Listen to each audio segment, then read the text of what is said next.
podcast, where they'll dive headfirst into Jared's role, particularly his work to improve. We've left you behind that something went wrong. Just sit tight and we'll get them up and running. As we transition between sessions tonight, consider checking out our raffle and auction items available at the link below. If you're on Crowdcast, that should appear right below me here in a teal button. If you're on Facebook or YouTube, you should be able to view that at a link we post in the comments. Your continued support now helps ensure that conservation is indeed not canceled, and now more than ever. When Nick and Jared wrap up, we'll take a dive into our film archives and show a number of member spotlights that we've compiled over the years here at the Ruffed Grouse Society. The Ruffed Grouse Society and American Woodcock Society would not exist without you all, our members, and what better way to celebrate than to hear directly from members on their experiences. Again, we can't thank you enough for your support. Enjoy.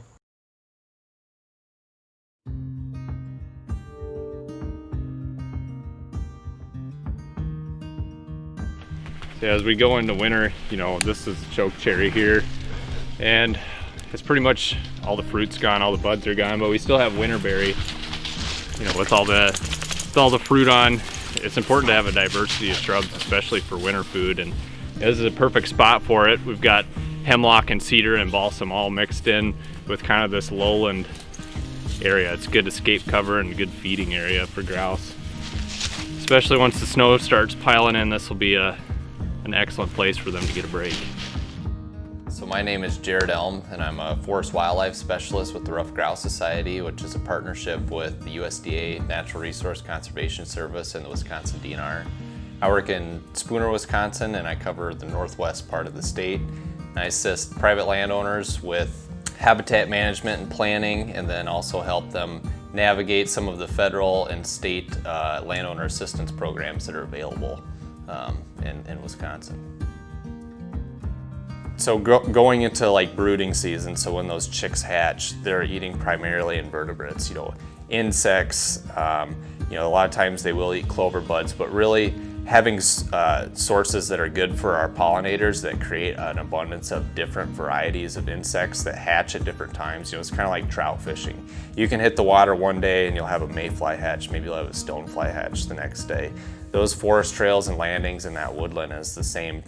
And a lot of different insects rely on different flowering periods on different shrubs. So having a diversity of shrubs and plants that flower at different times increases your you know, invertebrate content and your insects, hatches that are out there, provides a lot better food source for those chicks. And then, you know, moving into fall, they're primarily going to be eating on some of our summer and fall soft mass sources, so things like serviceberry, hazelnuts, acorns, and then as we transition more into winter, they're going to transition into you know, the more traditional like catkins, so buds of ironwood and aspen and birch, and that's why having a diversity of ages is important, is because you need, you know, those different food sources throughout the year, and you need, you know, budding sources. You need young forest that has an abundance of insects and cover. Because there's a lot of, you know, herbaceous plants flowering at different times, but we also need, you know, sometimes that older forest that has those catkins and that diversity. Private landowners are set up really well because when you're a private land manager, you don't have to go through a public comment process, you don't have to go through a NEPA evaluation. They can go out and plant trees, and they can do things. They can bust out the chainsaw when they want to, as long as they see the benefit of it. So private landowners are set up well, and that's why Ruffed Grouse Society works with private landowners. Is a lot of times they can have the largest impact on the landscape because they own a majority of the forest land, and they just don't have the red tape to navigate through. They can act, you know, almost immediately on a lot of different things.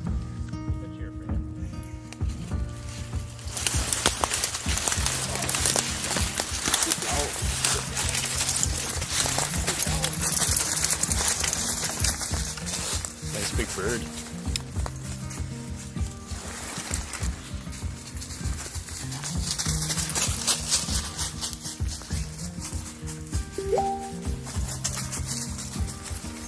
Thought she was playing games with me for a minute. Nice big gray face. Male. Beautiful fan. Yeah. It's an adult.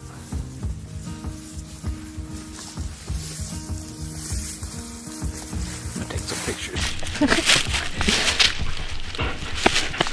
Here's a dog.